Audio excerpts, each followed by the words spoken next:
My name is Dr. Celeste Harmon. I am 33 years old, and I have spent the last 5 years becoming someone my family would not recognize because they refused to look. They blocked my number. They returned my letters. They missed my residency graduation, my wedding, every milestone I ever reached without them watching. For 5 years, I existed to them the way a photograph exists after it's been burned, as nothing but ash and a faint memory of what once was. My sister Vivian told one lie, one calculated, precisely delivered lie, and my parents, Gail and Douglas Harmon, believed every single word of it without asking me a single question. Then, on a Thursday morning in January, Vivian was rushed into my emergency room with a ruptured spleen and a grade 3 liver laceration, bleeding out on a stretcher. The trauma team paged the chief of surgery. The doors swung open. My mother looked up from the waiting room, saw the name badge on the white coat walking toward the trauma bay, and grabbed my father's arm so hard the bruises stayed for a week. That name on the badge was mine. Let me take you back to where this started. A Sunday afternoon in the fall of 2018, in the kind of house where silences have histories. I grew up in a beige colonial in Glastonbury, Connecticut, the younger of 2 daughters in a household that had quietly, efficiently decided which daughter mattered more. My sister Vivian is 4 years older. She is the kind of woman who fills a room simply by entering it. Charming, magnetic, built for performance. Our parents, Gail and Douglas, worshipped her particular brand of brilliance. Dad ran a distribution company. Mom managed the books for a dental practice. They were good people in the ordinary sense of the word. Functional, hardworking, completely, catastrophically blind to anything that did not fit the story they had already decided to tell. I was the quiet one. The one studying while Vivian held court at holiday dinners. The one who placed second at the Regional Science Olympiad the same weekend Vivian was in a community theater production and came home to a dad who said, "Good job, Cece," without looking up from the television. I told myself it didn't matter.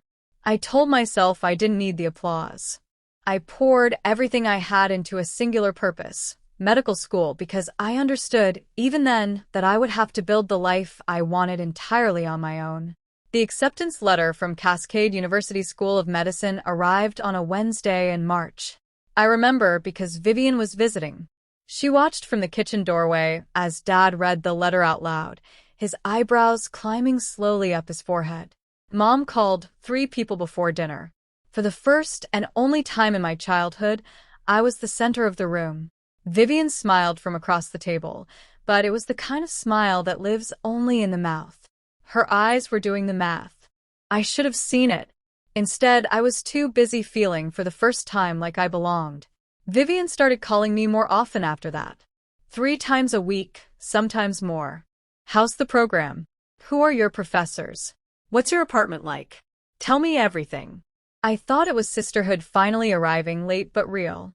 I answered every question. I told her about my schedule, my classmates, my struggles in gross anatomy. I was feeding her a map of my vulnerabilities, and I handed it over with a grateful smile.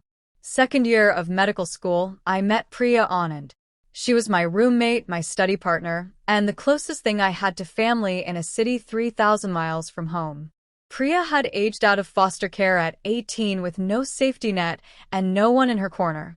She was brilliant and stubborn and funnier than anyone I had ever met, and she was the reason I made it through the first year intact. When I called home during a brutal pharmacology exam block and my mother told me she couldn't talk because Vivian was having a hard week at her marketing job, it was Priya who sat on the floor with me in our apartment and said, "Their loss. Get up. We have drug interactions to memorize." In the fall of my 3rd year, Priya was diagnosed with stage 4 pancreatic cancer. She had no family, no support system, no one but me. I went to the dean's office the morning after her diagnosis and explained the situation. He approved a formal leave of absence. 1 semester, caregiver designation, my slot held, full documentation on file. Everything legitimate. Everything documented. I called Vivian to tell her. I still cannot fully explain why some old, stubborn hope that she was the sister she had been pretending to be. I told her about Priya, about the leave, about my plan to return in the spring. Her voice was pure sympathy. "Oh, Cece, take all the time you need. I won't breathe a word to Mom and Dad. You know how they worry."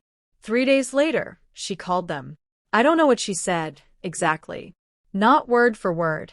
What I know is what it did. The call came at 11:15 at night. I was sitting in a plastic chair in a hospital corridor, Priya admitted overnight after a bad reaction to her latest round of chemo. My phone lit up. "Dad." His voice was a door closing. "Your sister told us what's going on. The dropping out. All of it." "Dad." "That's not. I'm in the hospital right now. I'm sitting with Priya. I filed a leave of absence. I can show you the paperwork. I can give you the dean's number." A pause. "Vivian said you'd have a story ready." Mom picked up the other line. Her voice was shaking. "How could you lie to us for an entire year, Celeste?" "Mom, please. Listen to me. This is documented. Call the registrar. Call the dean's office directly." "Enough." Dad again. Flat and final. "Don't call this house until you're ready to tell the truth." The line went dead. I sat on that hospital floor and stared at my phone screen. 4 minutes and 41 seconds. That was all it took for my parents to erase 23 years of being their daughter. 20 minutes later, a text from Vivian. "I'm sorry, Cece. I had to tell them. I couldn't carry this alone anymore." She had no secret to carry. She invented one. And she signed her message with a broken heart emoji. Over the next 5 days, I tried everything. 14 phone calls. The first 3 went to voicemail. By the 4th, Dad's number was blocked. Mom blocked me 2 days after that. I sent 2 emails, one brief, one detailed, with my leave of absence paperwork attached as a PDF, the dean's direct line included. Neither received a response. I wrote a handwritten letter and mailed it priority. It came back a week later, unopened, my mother's handwriting on the return label. I called my father's sister, Aunt Dorothy, the one person in the family who had always treated me as if I mattered equally. Dorothy called my father that same evening. She called me back 40 minutes later, voice low and heavy. "He told me to stay out of it, sweetheart. He said you've made your choices." 5 days. 14 calls. 2 emails. 1 letter. 1 intermediary. Every avenue closed, blocked, or returned. I sat with that for a long time. And then I understood something that should have been obvious years earlier. This was not new. This was the architecture of my entire childhood, rendered in its most brutal and permanent form. Every science fair they skipped, every achievement absorbed without a word, every time Vivian's version of events was the only version that existed. This was just the final, loudest iteration. They had chosen a long time ago. Vivian had simply given them permission to stop pretending. On the 6th day, I stopped calling. Priya died on a Sunday morning in December. The hospice room was pale, with winter light.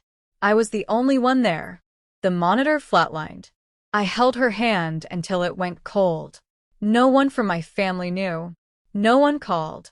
I organized a small service, 8 people in a chapel that could have held 60.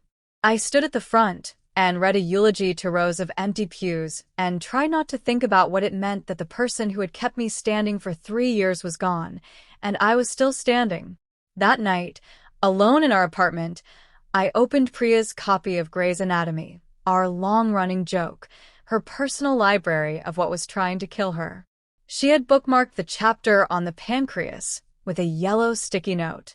Her handwriting, shaky but deliberate. "Finish what you started, Celeste. Become the doctor I always knew you were. Don't let anyone, especially your own blood, tell you who you are." She had written it weeks before she died. She knew she wouldn't be there when I needed the push. I closed the laptop, then opened it again, and filled out the re-enrollment form. I went back in January. No family support, no financial cushion, no safety net of any kind. I picked up additional student loans, took a part-time research assistant position, and functioned on hospital cafeteria leftovers and sheer stubbornness. Medical school does not accommodate grief. Anatomy does not pause for abandonment. Clinical rotations do not shorten because you cried in a supply closet at 2 a.m. So I stopped crying and started working. I worked the way people work when there is nothing beneath them to catch their fall, with everything I had every single day. I graduated on time. No one from Glastonbury attended. I matched into surgical residency at Carver Medical Center, a level 1 trauma hospital in Connecticut, 40 minutes from a house where I grew up. One of the sharpest ironies of my life, though I didn't fully appreciate it until later. At Carver, I found Dr. Lenora Voss, Chief of Surgery Emeritus, 61 years old, the kind of woman who could perform a thoracotomy with one hand and dress down a room of surgeons with the other. She became the mentor I had needed and the mother figure I no longer had. She never asked for the full story. She just watched me work and, after 3 months, told me she was going to make sure the entire hospital knew my name. Third year of residency, I met Marcus Webb, a public defender, quiet and deliberate, with the kind of stillness that people confuse for patience when it is actually just a very deep certainty. I told him everything on our 4th date, the lie, the blocked numbers, the returned letter, all of it, and he listened without flinching, without offering to fix it, without pity. He just said, "You deserved better." For words. It was enough. We got married on an October Saturday in Lenora's backyard. 30 people.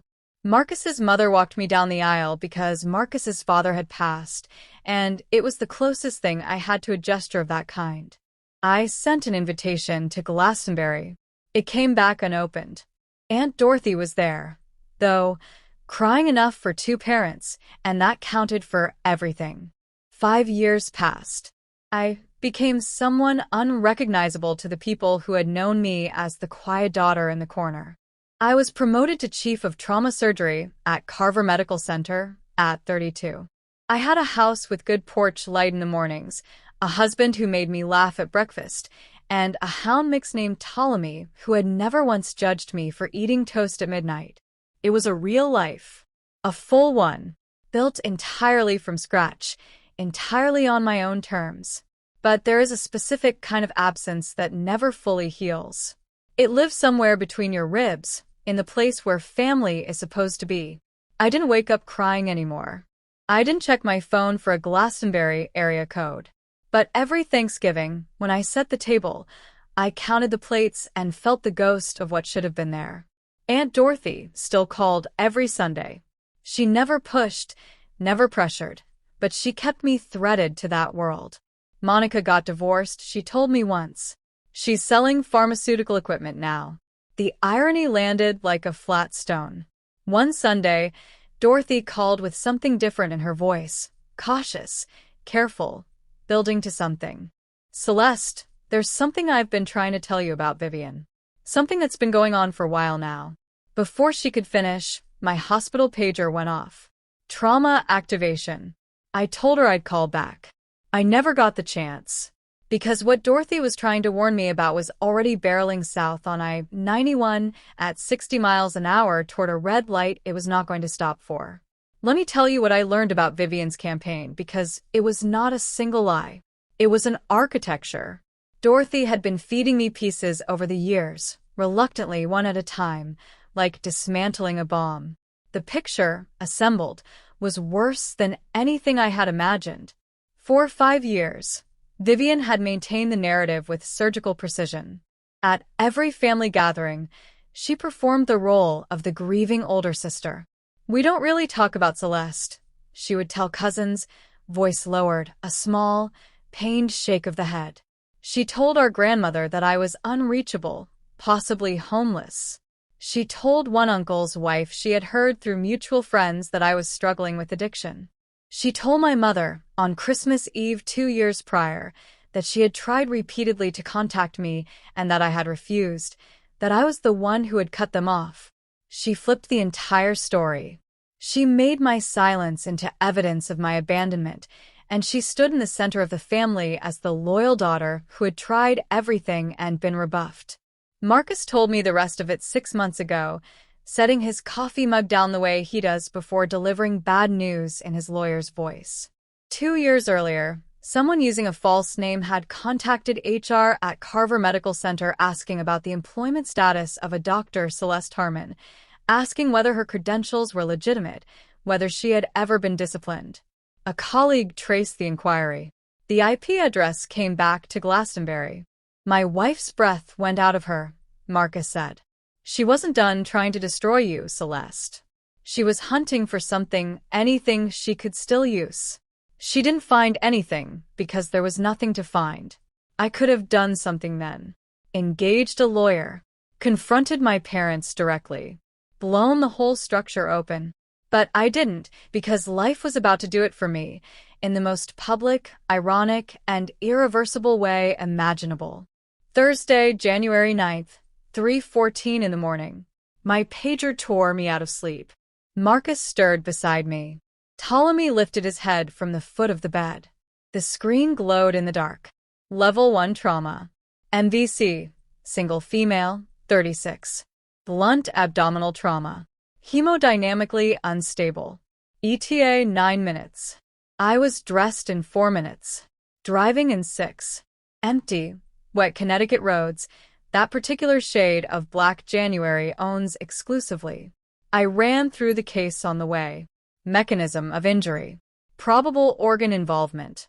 Unstable vitals on a blunt abdominal trauma typically means splenic rupture, possible liver laceration.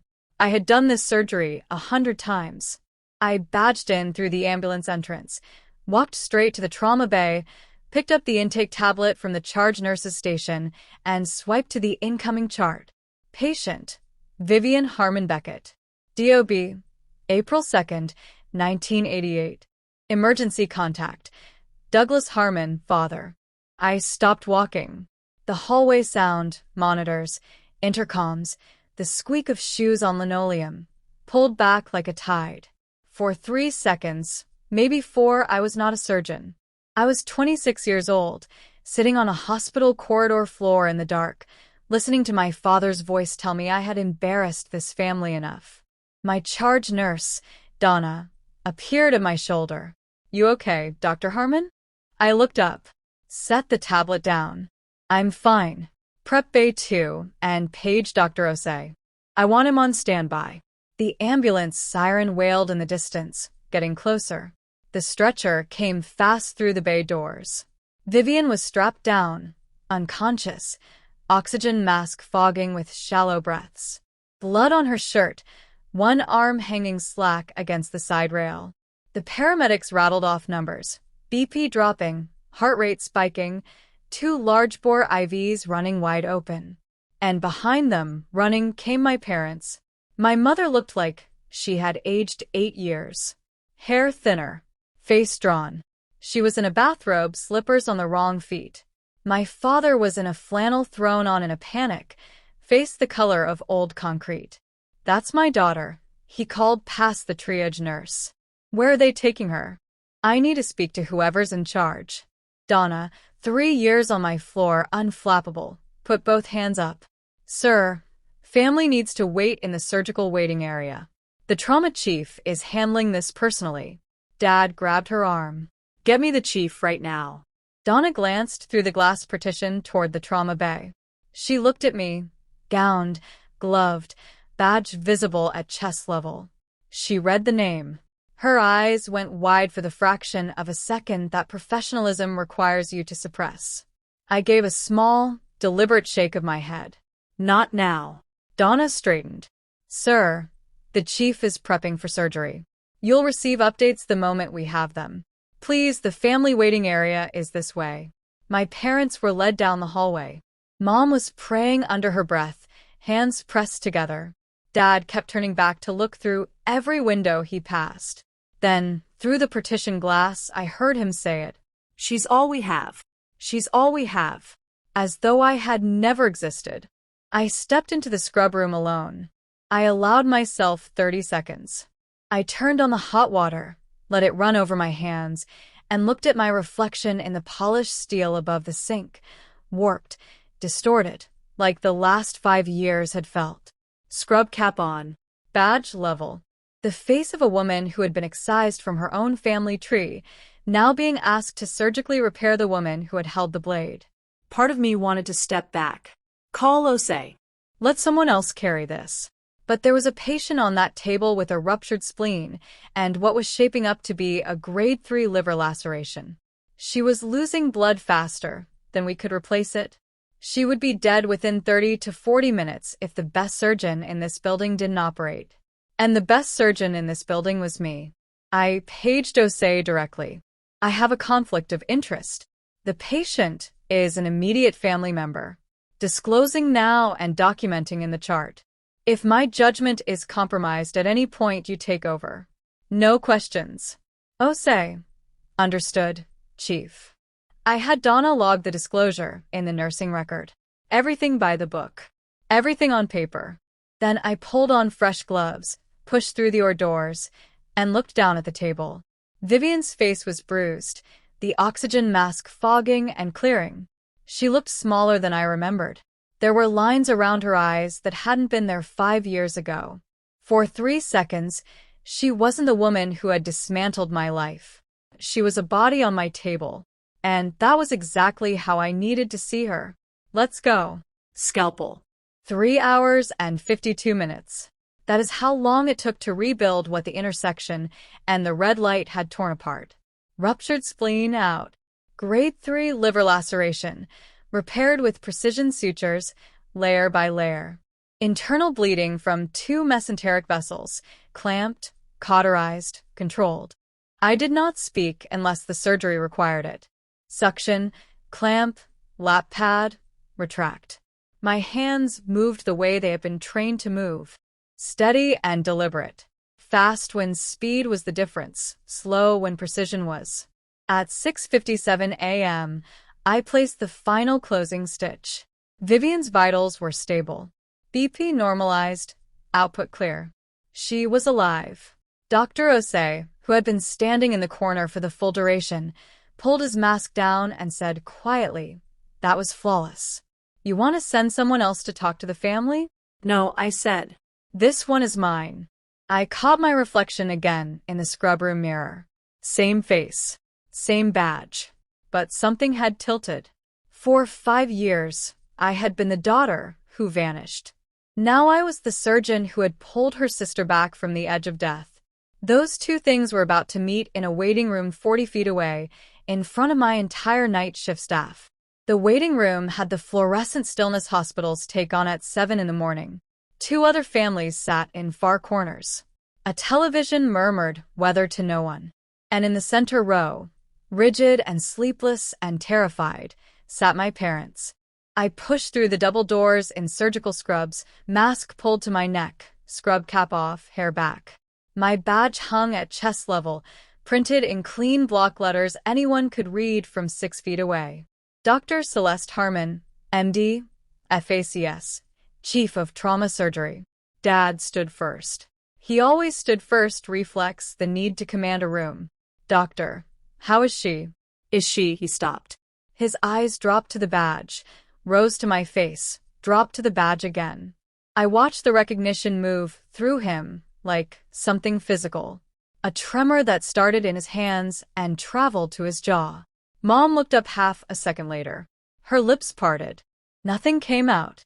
Her right hand shot to Dad's forearm and clamped down, fingers digging into the flannel of his sleeve. 5 seconds of silence. 5 seconds that contained 5 years. I spoke first. "Come." Clinical. The same voice I use in this room with every family.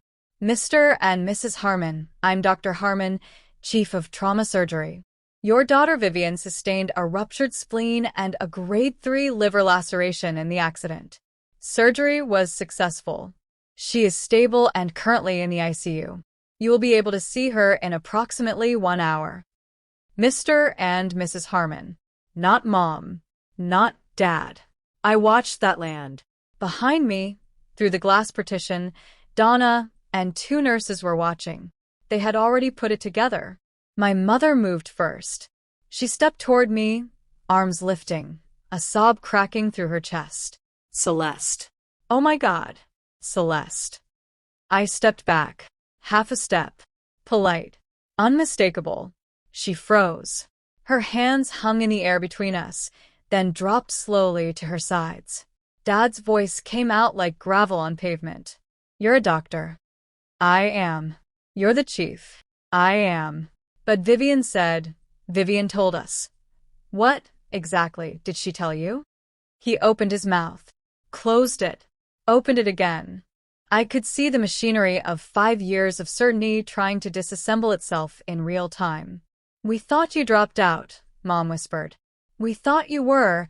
She said you were. She told you I dropped out. That I was unreachable. That I had abandoned this family. I kept my voice level.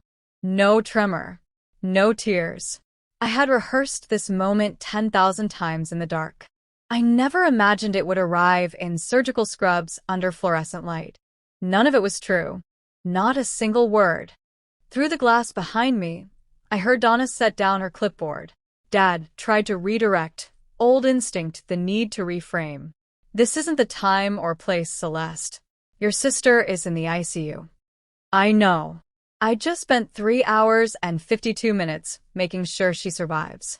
So yes, I am aware of where she is. He had nothing. For the first time in my memory, my father had absolutely nothing. The silence did the work I had never been able to do from 3,000 miles away. Mom reached for the back of a chair to steady herself. The letters, she whispered. You said there were letters. 2 emails with my leave of absence documentation attached. 1 handwritten letter, mailed priority. You returned it. I recognized your handwriting on the envelope. She pressed a fist to her mouth. I called 14 times in 5 days. I asked Dorothy to speak to you. You told her to stay out of it. I was not accusing. I was reciting. Facts do not need volume. Then Donna appeared at the door. Hospital business. Nothing more. No idea she was about to detonate a second charge. Dr. Harmon, I'm sorry to interrupt. The board chair saw the overnight trauma log. He wanted me to pass along. The physician of the year selection committee sends their congratulations on tonight's outcome. She said it the way she'd say anything routine and disappeared. Mom looked at me, eyes swollen, face wrecked. Physician of the year. It's an internal recognition. I turned and walked toward the ICU corridor. Measured steps. Spine straight. I did not look back. But I heard my mother's voice behind me, small and collapsing. Douglas. What have we done? And I heard something I had never heard before in my life. My father saying nothing, because silence was, for the first time, the only honest thing he had left. 4 hours later, I walked into the ICU for the standard post-op assessment. Vivian's eyes were open, glassy from anesthesia. She blinked at the ceiling, blinked at the 4-pole, and then her gaze tracked sideways to me. She squinted. Read my badge. Read it again. The color drained from her face the way it drains from patients receiving a terminal prognosis. Celeste. Good morning, Vivian. You had a ruptured spleen and a grade 3 liver laceration. Surgery was successful. You'll make a full recovery. I watched the spectrum play across her face. Confusion, disbelief, fear, and then, even through a morphine drip, the quick flicker behind her eyes I had seen my entire childhood. Calculation. She was already trying to figure out how to spin this. Celeste, listen. I can explain. You don't need to explain anything to me. I nodded toward the glass door where 2 figures stood in the hallway, faces destroyed, eyes red. You need to explain it to them. I updated her chart, checked the drain, and left without another word. I learned what happened next from Donna, who heard it from the ICU nurse. When my parents walked in, Vivian started crying. The kind of sobs designed to elicit sympathy. Mom, Dad, you have to believe me.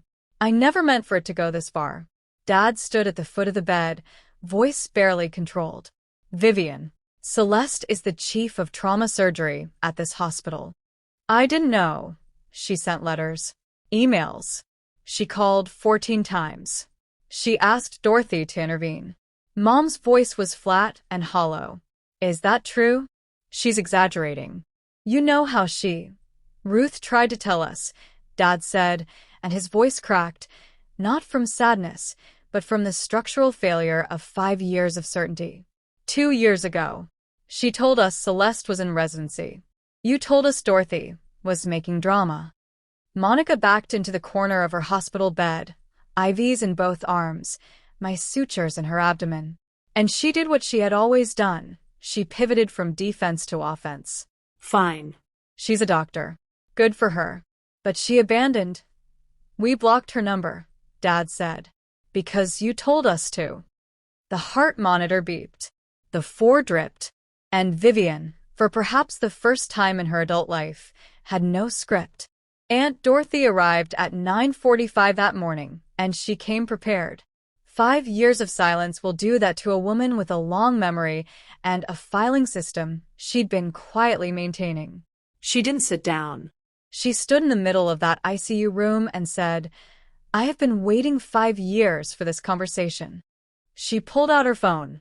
Screenshots of every email I had sent my parents in those first desperate days. My leave of absence paperwork, signed by the dean, stamped with the registrar's seal. My re-enrollment confirmation. A photograph of my residency graduation, me in a cap and gown, diploma in hand, Dorothy beside me, the only family member in the frame. She held the phone out. Mom took it with trembling hands. And here, Dorothy said, swiping to a text thread. This is from Vivian. 4 years ago. She read it aloud. Don't tell Mom and Dad about Celeste's residency. It'll just confuse them. They're finally at peace. The room went still. Dorothy turned to my parents. You let this happen, not because you didn't love Celeste, but because loving Vivian was easier. And Vivian, you didn't protect this family. You protected your position. Nobody argued. There was nothing left to argue. Mom sank into the chair beside Vivian's bed, scrolling through Dorothy's phone, reading my emails one by one. She stopped on the last one. I know what it says. I've reread it 100 times in my sent folder. Mom, I don't know if you'll ever see this. I graduated from residency today. I wish you were here. I'm still your daughter. I never stopped being your daughter. Mom doubled over in the chair. Dad stood at the window, his back to the room, shoulders shaking. Dorothy told me later it was the first time in 60 years she had seen her older brother cry. Vivian lay in the bed and said nothing. There was nothing left to perform. The persona she had worn for 37 years was in pieces on the linoleum floor, and no amount of charm or reframing was going to reassemble it. I came back that afternoon, end of a 23-hour stretch. My parents were still in the waiting room. Mom stood the second I walked in. Celeste. Baby, I'm so sorry. I raised my hand, gently but firmly. I hear you. I believe you're sorry. But sorry is a starting place, not a finish line. What I need now is time. Dad turned from the window. He looked like he had aged 5 years since morning. We want to make this right. Then understand something. I kept my voice even. Not anger. Clarity. The kind that comes after every other emotion has burned away and what remains is just truth, clean and simple. I am not the girl you sent away. I am not the girl who begged to be heard from 3,000 miles away. I am someone who built an entire life without you. If you want to be part of it now, it will be on my terms. Not Vivian's. Not yours. Mine. Dad opened his mouth, old reflex. Then he closed it and nodded. A small, devastated nod. I looked at Vivian through the ICU glass. When you recover, you and I are going to have a real conversation. But not today. Today, you are my patient. I don't mix the two. I left. 2 weeks later, Monica was discharged. We met at a coffee shop in Middletown, neutral ground, halfway between her apartment and my house. Marcus sat at a separate table near the window. Vivian walked in looking hollowed out, the confidence she usually wore like armor entirely gone. She sat down and stared at her hands. I didn't do preamble. I'm not going to list every lie. You know what you did. I want to know why. Long silence. Then, because you were going to be everything I wasn't. And I couldn't handle it. I let that sit. That's honest. First honest thing you've said to me in a decade. She looked away. Real tears, I know the difference now. Then she said something I hadn't expected. I also called your medical school twice. Tried to get them to revoke your leave of absence. Told them you had fabricated the caregiver paperwork. The dean didn't believe me. I looked at her across the table. He didn't protect me, Vivian. He believed the truth. That is not the same thing. I leaned back. I'm not cutting you out of my life, but I am setting conditions. You will tell the truth, the full truth, to every family member you misled. Every aunt, every uncle, every cousin who spent 5 years thinking I was homeless or in rehab. In writing. A family email. Dorothy confirms delivery. She nodded. Didn't perform. Didn't push. That was new. She carries my surgical scar on her body, 7 inches along the left upper abdomen, fading from red to silver over the coming year. Every morning when she dresses, she will see what was left by the sister she tried to erase. The sister who, when it mattered most, picked up a scalpel with steady hands and chose the oath over the anger.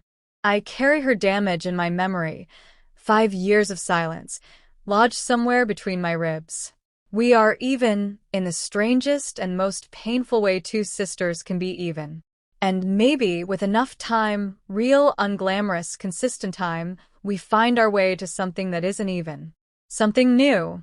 My parents started family counseling in February.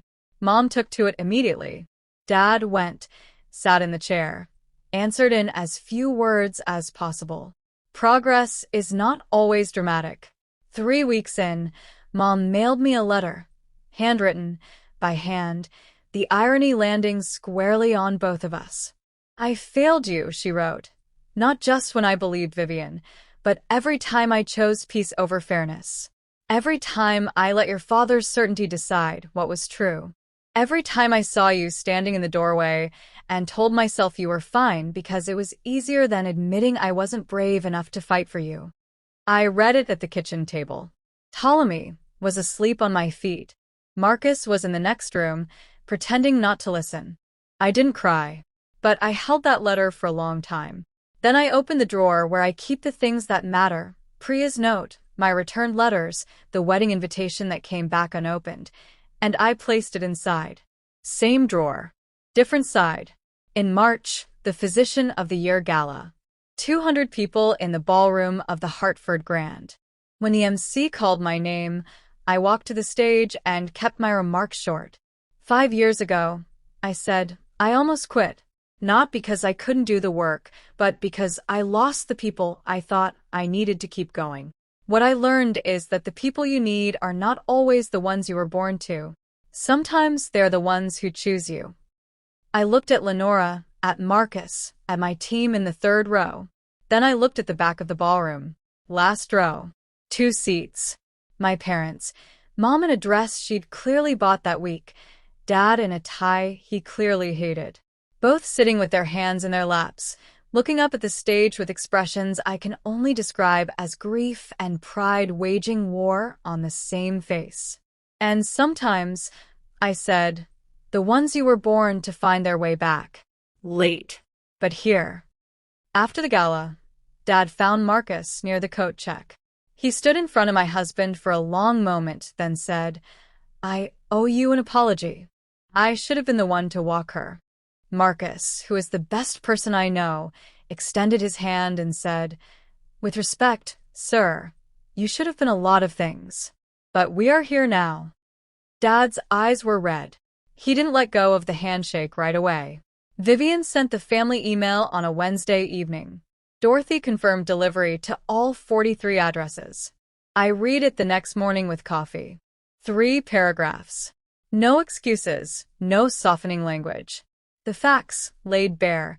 She had lied about Celeste's departure from medical school, fabricated evidence, maintained the deception for 5 years, and deliberately prevented their parents from learning the truth. The last line read, "Celeste never abandoned this family. I made sure they believed she had. That is entirely on me." The replies came in waves. Our grandmother, 87, the family matriarch, who had stopped asking about me at Thanksgiving because Vivian told her it was too painful, called me directly. Her voice was thin but furious. "I have never been lied to so thoroughly by my own blood. Forgive an old woman for not seeing it." "There is nothing to forgive," I told her. "You were lied to. We all were." No one organized a boycott of Vivian. No one declared her dead to them. But the trust she had been spending for 37 years was gone. And for someone who had built her identity entirely on being believed, that was consequence enough. It is a Sunday morning in February, light snow falling outside the kitchen window, the kind that doesn't accumulate but makes everything look like it is being quietly forgiven. I am making French toast. Marcus is grinding coffee beans, singing off-key to something on the radio. Ptolemy is stationed under the table, optimistic about dropped crumbs. The doorbell rings. I open the front door. My parents are on the porch in their winter coats.